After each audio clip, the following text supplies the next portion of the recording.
quiero resolver algunas dudas que nos pueda suscitar lo que ha pasado esta mañana en el Tribunal Supremo con Ignacio González Vega, que es portavoz de Juezas y Jueces para la Democracia. Ignacio, ¿qué tal? Buenas tardes. Buenas tardes, Cristina. Fíjese, le quiero poner, el abogado de Vox, que es una acusación personada en esta causa que se dirimía hoy en el Tribunal Supremo, ha contado cuáles han sido los argumentos de Oriol Junqueras ante los jueces del Supremo para intentar conseguir su excarcelación. Quiero que lo escuche y los comentamos. Ha permitido una última intervención al investigado.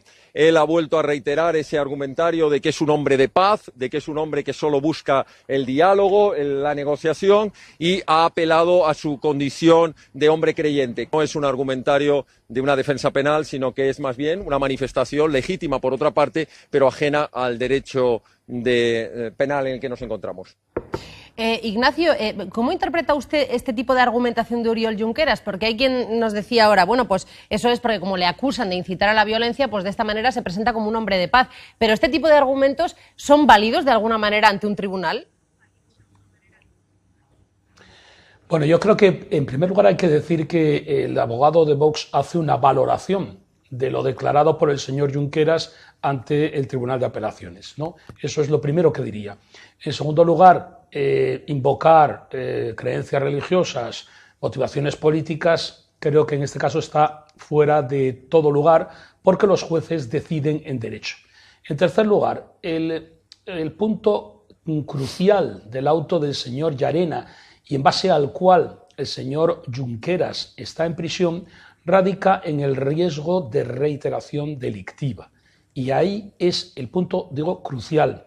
En el informe Enfocats, que ha sido hasta ahora esencial para mantener en prisión al señor Junqueras y a otros, es donde se le señala como uno de los miembros del comité estratégico de ese plan de acción conjunta de segregación del territorio catalán del resto de España. En fin, yo creo que a partir de ahí, pues la argumentación puede ser lógica. Igual que el papel del fiscal es coherente con su querella en mantener la situación de prisión porque se está pidiendo por delitos muy graves, sí. A mí me parece bastante lógico el argumentario empleado por el señor Junqueras en orden a buscar su excarcelación como es natural. Eso le quería preguntar con respecto al discurso del fiscal. A ver, Alfonso Pérez Medina, cuéntanos, porque la Fiscalía ya había avisado, lo habíamos adelantado. No entiendo. Otros acusados en este procedimiento, cuando han comparecido ante el Tribunal Supremo y han mostrado que acataban el 155 o que renunciaban a las vías unilaterales, han conseguido salir o no entrar a la cárcel. Me acuerdo, por ejemplo, de Carme Forcadell, la expresidenta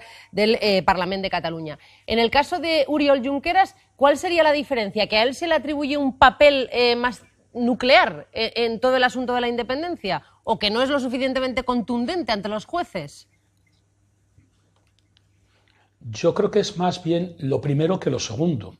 Yo creo recordar que en el auto del señor Llarena, el formar parte del comité estratégico de ese plan de separación de la Comunidad Autónoma de Cataluña del resto de España es, yo creo que un punto clave, ¿no? Aparte de que él en su momento desempeñaba el papel de vicepresidente del gobierno catalán, en tanto que la señora Forcadell, por ejemplo, era miembro, bueno, era presidente del Parlamento catalán, pero no tenía las mismas competencias para poder llevar a cabo los designios de ese plan preconcebido, según el escrito de querella del Ministerio Fiscal. Y en lo que se refiere al papel de la Fiscalía, a mí me parece totalmente coherente. Nosotros desde Juezas y Jueces para la Democracia hemos sido muy críticos con el escrito de querella del fiscal. Seguimos creyendo que el concepto de evidencia está forzado en cierta manera, ¿no?, para poder construir el tipo del delito de rebelión. Y en ese sentido, bueno, pues si ya desde un principio se han pedido una prisión incondicional para todos ellos, pues lo lógico es que el fiscal hasta la fecha siga manteniendo esa posición. Ignacio, una última pregunta. Nos decía Alfonso Pérez Medina que la resolución del Tribunal Supremo podía demorarse varios días. ¿En función de qué? ¿Se podría producir hoy o dentro de varios días? ¿Es simplemente por la complejidad del proceso? ¿Es porque luego hay que deliberar? ¿O no?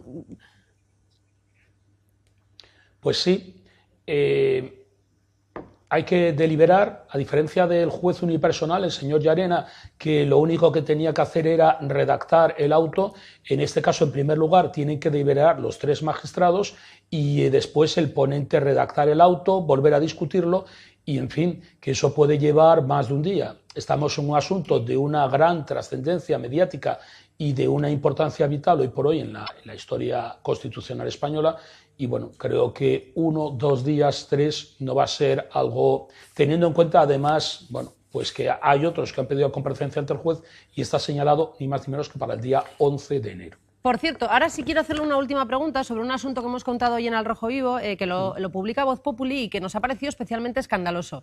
Y es que el juez de la Audiencia Nacional, Manuel García Castellón, que instruye casos tan importantes como el de la Púnica y Lezo, que afectan de lleno al Partido Popular, ha tenido que enviar una carta al Ministerio del Interior pidiendo refuerzos urgentes de personal, de medios, porque dice que los casos están parados, que no puede avanzar en estos casos tan importantes de corrupción.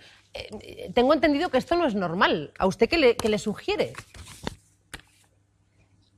Pues hombre, mire, hace muy poco se ha publicado un informe de GRECO, que es el Grupo de Estados contra la Corrupción del Consejo de Europa, y se establecen una serie de recomendaciones para combatir la corrupción en España.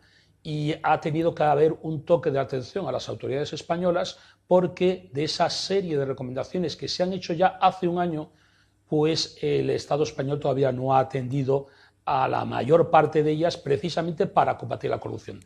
Nosotros, desde las asociaciones judiciales y juezas y jueces para la democracia particularmente, hemos siempre pedido medios personales y materiales para poder combatir esa lacra que es la corrupción en España. Ignacio, gracias por estar con nosotros. Un saludo. Gracias a vosotros, Cristina. Y quiero hacerle también unas preguntas a...